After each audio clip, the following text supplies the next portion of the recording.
Welcome to Art Ed Radio, the podcast for art teachers.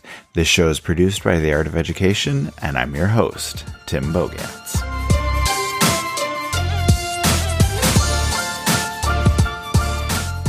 I am in Los Angeles today, and I'm hanging out in the studio of Alexa Meade.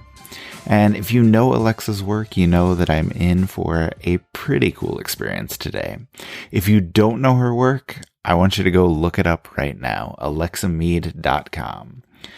She is famous for bringing paintings to life. And specifically, I'm talking about painting directly on people, on their skin, on their clothes, on their hair, in order to turn them into this kind of living, breathing portrait. And we'll talk more about her work in a second, but I wanted to kind of tell you about how this opportunity came about.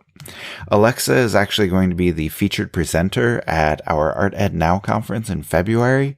So we brought our video team out here to Los Angeles to see her in action, talk to her about her work, and put together that presentation. As they're getting everything set up, I'm hanging out in the studio and recording this. And I have to tell you, it is just a surreal experience because we're in what is very obviously an artist's studio, paint and brushes everywhere, but there is literally not a single painting or a single piece of paper anywhere in the space.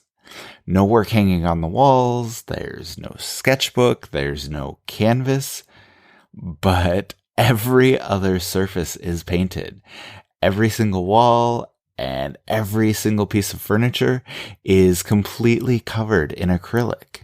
Because that's what Alexa does. She takes these three-dimensional objects and makes them look two-dimensional just by her technique and her use of paint on those surfaces. It's pretty incredible on video and in photographs, and that's why I love her work. But right now I'm seeing it live, I'm seeing it in person, and it has a very disconcerting effect on you because your entire world just turns into this flat painting and none of your surroundings have any depth or any dimension. I'm not really sure of the best way to describe it or what to compare it to exactly. Because the only thing I can think of right now, the only thing I can think of off the top of my head here is one of James Turrell's light rooms. Those light rooms are these installations that are designed specifically to affect or to eliminate your depth perception as a viewer. With Alexa's work, though, it's almost like an unintended consequence.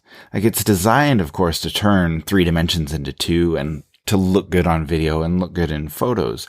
But seeing it in person is just a whole new experience, and I'm loving every minute of it. But anyway, I think we are ready. I think it's about time for us to get to the interview. Alexa's here and ready to go, and we're going to chat about her art, her working process, her influences and inspiration, and whatever else comes up along the way. So let's go ahead and get this conversation started.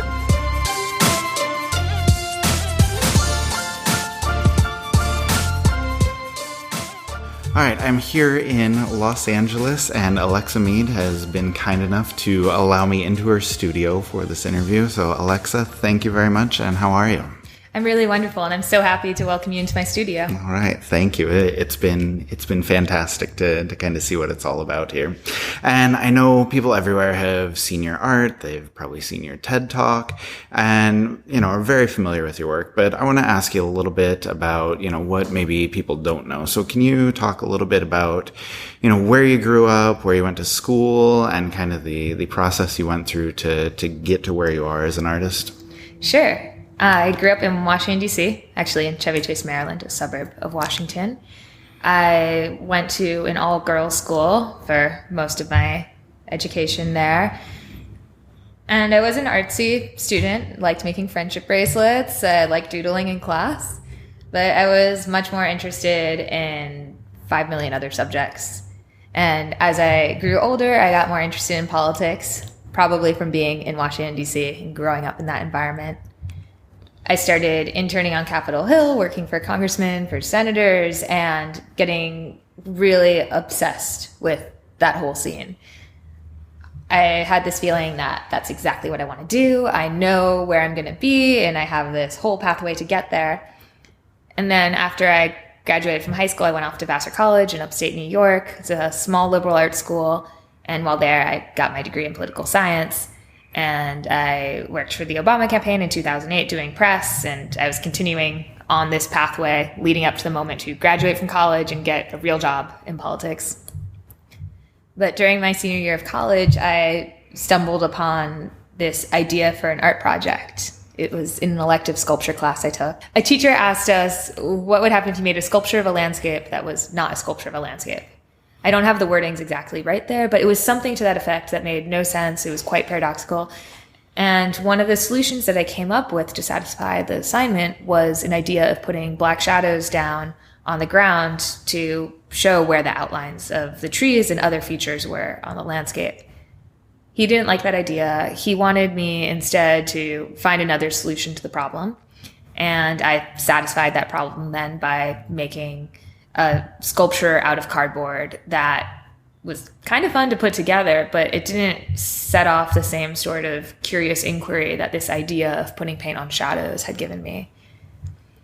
Several months later, I decided, okay, I have to really see what this looks like. I'm very curious. And I started experimenting, and I started experimenting with putting shadows painted on the human body.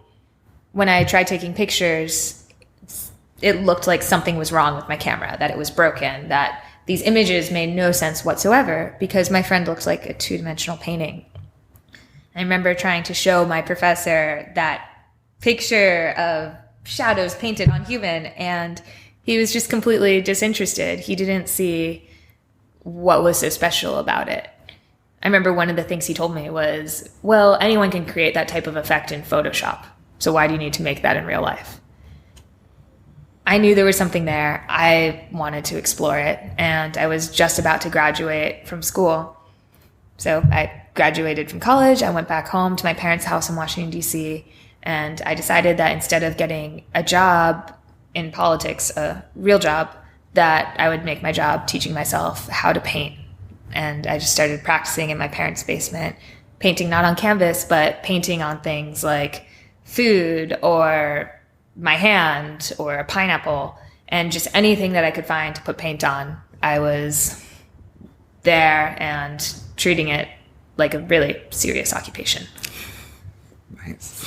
So let me ask you, about this politics thing. Do you miss the world of politics? Do you wish you were still there sometimes, or are you happy kind of staying out of there and working all the way across the country and working as an artist?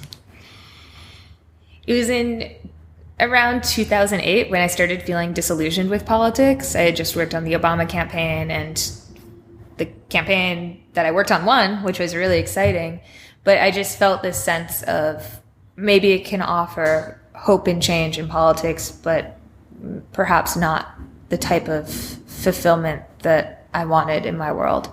And I found that art and creating could provide something so much greater to me than working in politics had previously. I think my background in politics, though, informs a lot of the work I do, and I'm still obsessed with it. And it's been interesting figuring out how to have that inform my work. And sometimes it does in indirect ways that I'm not aware of. Other times I'm more overt with it. And there was a piece I did last year called Color of Reality. It was a short film in collaboration with John Buggs, who wrote and directed it and danced in it, as well as Lil Buck. It's a story where there are these two men who are painted, and it eventually gets into themes about gun violence and racial tensions in America, and tackles some really heavy, deep material that otherwise would have been hard for people to want to opt into watching. But there was something about the striking visuals of it, the paint swirls, the paint on their faces, and seeing them dance and bring the paint to life in this way that just took you on this journey, that brought you into the story and allowed you into something that otherwise would have been very difficult to watch. No, I like that. And I think, yeah, it's something that everybody needs to watch. And I do want to ask you about that later. But I kind of want to talk about, how you get to that point. And if we can go back to kind of where you started as an artist, can you talk a little bit about how you came to find your style, I guess? Like if you first start with, painting shadows, how does that inform, your first work? How does that get you into, painting food? And then when you're painting food, how does that, lead to other forms of discovery? Like, can you talk a little bit about your evolution, how your art has changed, and kind of how you've gotten to where you are right now? When I first started with painting on shadows, I would either paint on friends who had nothing better to do with their time, or I would just find anything I could in my parents' house that they wouldn't notice was gone that I could paint on. I didn't have any income at that time because I was full-time trying to do this art thing and had no idea how to put myself out there or sell my work, but I was in this deep exploration phase of just like, see what happens if you make this. And so my early subjects ended up being something like an apple that I stole from the fruit bowl, or fried eggs, grapefruit, things that I could have plausibly eaten that day. And then maybe later my parents would see several months later pictures of the egg and sausage that I cooked and painted on. Now, as I've figured out how to finance my art and make this actually a real job, I've been able to be more intentional in the subject matter that I choose to paint. If I need to create a painting of this Victorian scene, then I can just go like thrift store shopping and find some weird couch, and maybe it's not quite true to the era, but it's $35 and I can paint on it in a way to make it really feel authentic to it. And there is something really cool about being able to pre-visualize something and then making a piece that really, I don't know. There's a difference between setting out and saying, okay, I'm going to make this, versus like, okay, what's something I can steal in the kitchen that no one will notice is gone? Yeah, I like that. And then if we can talk a little bit about, I guess, your favorite artists, like where do your influences come from? Can you talk about, some people that have inspired you and what you take from their work? I find myself really inspired by artists who deal with light and space and shadow more so than I am by traditional painters. Mm-hmm. I'm really interested in Robert Irwin, James Turrell. I'm also really inspired by artists who work across mediums that maybe they aren't quite traditional artists, like Charles and Ray Eames, who are famous for furniture design, but they also made toys and they did science presentations and worked across so many different disciplines.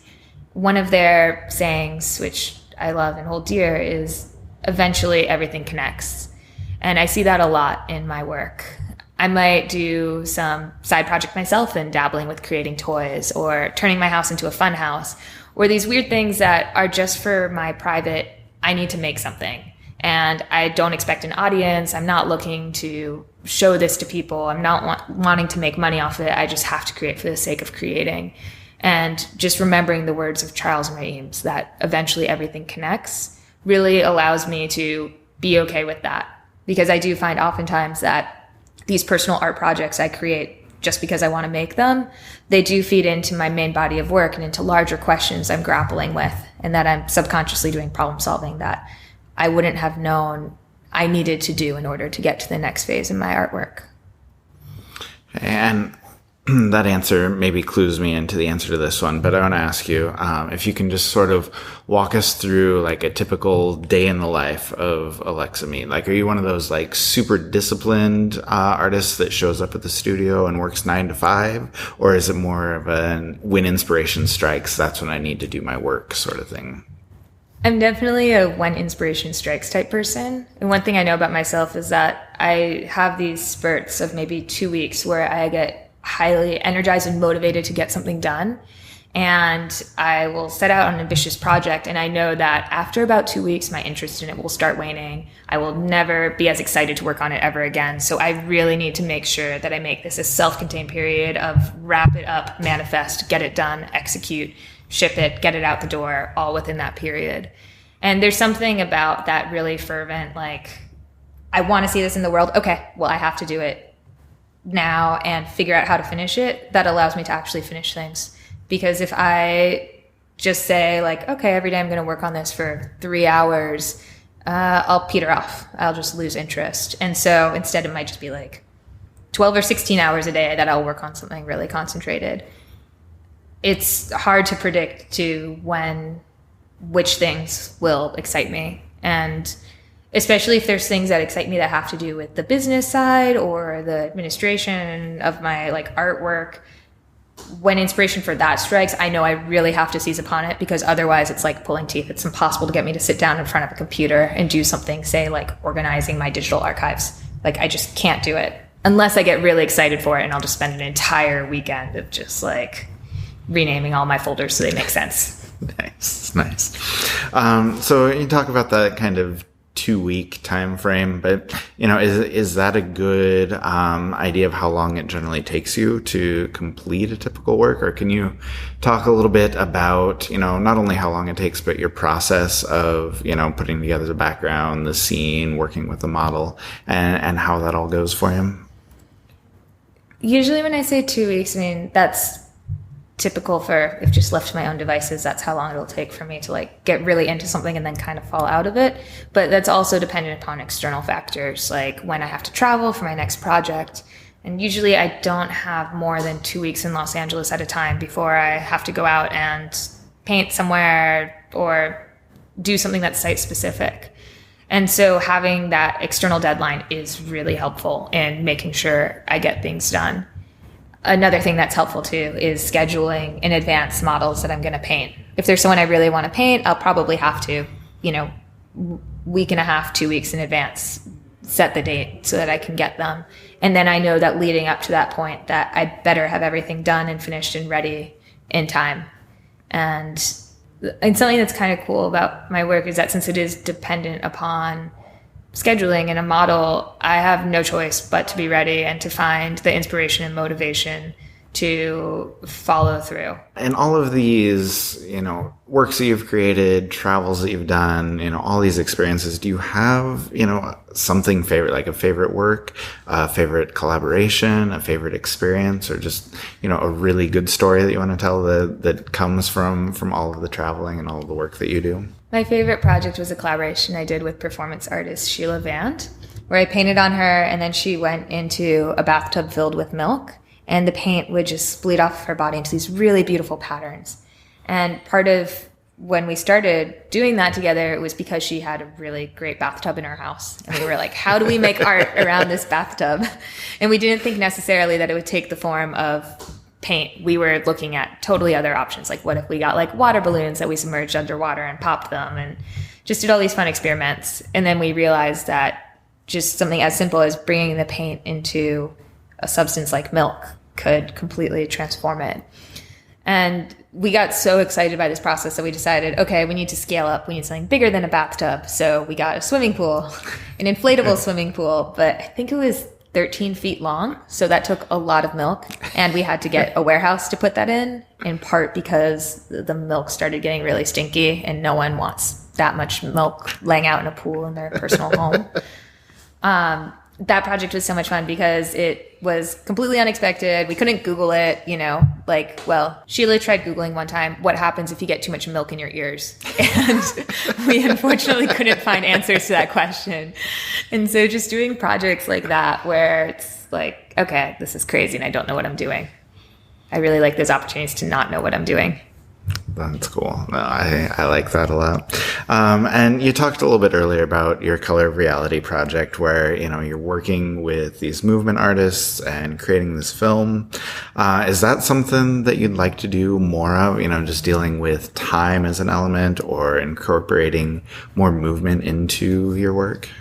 I'm definitely interested in exploring movement in my work, in part because if my work could be described as painting come to life, what are the ways that you could bring life to painting? And having just that element that is so human and so visceral, and what are the things that humans can do that a static canvas cannot? It has such capacity too for storytelling, for narrative, for driving a message or a metaphor home in a way that otherwise might not be so succinctly able to punch in that way.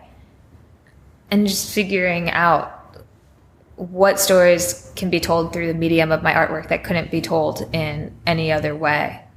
And I don't have the answer to that yet. And that's part of what excites me and is really fun. Right, yeah. And I think that, all artists sort of have this fascination with exploring ideas that, they can't conquer. They don't have a great idea of yet. And so I guess that kind of leads me into my last question, though. Like, what really is like capturing your interest these days? Can you talk a little bit about, what you're interested in, what you want to explore, where you think your work might be going in the near future? I'm definitely interested in movement and video, as we've been talking about, and animation. I'm also interested in 5 million other little side projects, things that, as I was saying, I make them for me. I don't put them out there publicly because I think there's something about having the ability to make something that for yourself is completely intrinsically motivated and not made with the like expectations of like, oh, people on the internet are going to love this or this will get tons of likes. It's just like, no, I just have to make this. So some examples of that are weird new types of optical illusions I'm developing in my house, which is called the Fun House. And this week, I have a collaborator who came down to visit me from San Francisco for us to just make weird things that we don't even know what they're going to be. We just went to the fabric district, got a whole bunch of sequins, faux fur, and something good will come of it. And someday that will feed into my larger body of work with painting. And I'm not quite sure how, but that's where the magic lies, is planting these seeds for the ability to bloom and grow into some weird mystery plant that maybe takes over your life. But you never know what it's going to be. So and that's the fun. I mean, that's the excitement. So cool. We will go ahead and wrap it up there. So thank you very much. Thank you so much. All right. We'll talk to you soon. So I think my favorite part of the conversation was when Alexa was talking about the artists that have influenced her, and she mentioned James Turrell. And who did I talk about at the beginning of the podcast? James Turrell. So even if I sounded like I was having trouble processing these incredible surroundings in the studio, I did get something right there. But I do need to thank Alexa for allowing us to come into her studio and have this conversation. It was great to hear about her life, her art, and where she sees her work going in the future.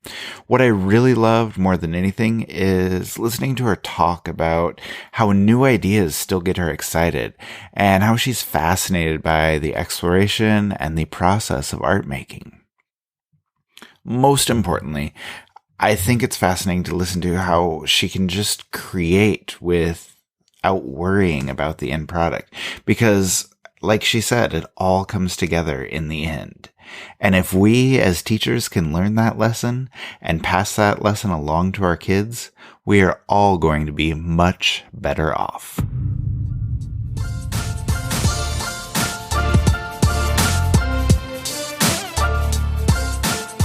Art Ed Radio is produced by The Art of Education with audio engineering from Michael Crocker. As I mentioned, Alexa will be the featured presenter at the Art Ed Now conference in February. She's going to be talking a lot more about her own art, and I think she's going to have some really interesting things to say about creativity and education. She will also be available for a live Q&A the day of the conference, which will be February 3rd. You can see more about her presentation and all of the other incredible presentations at artednow.com. Thanks for listening.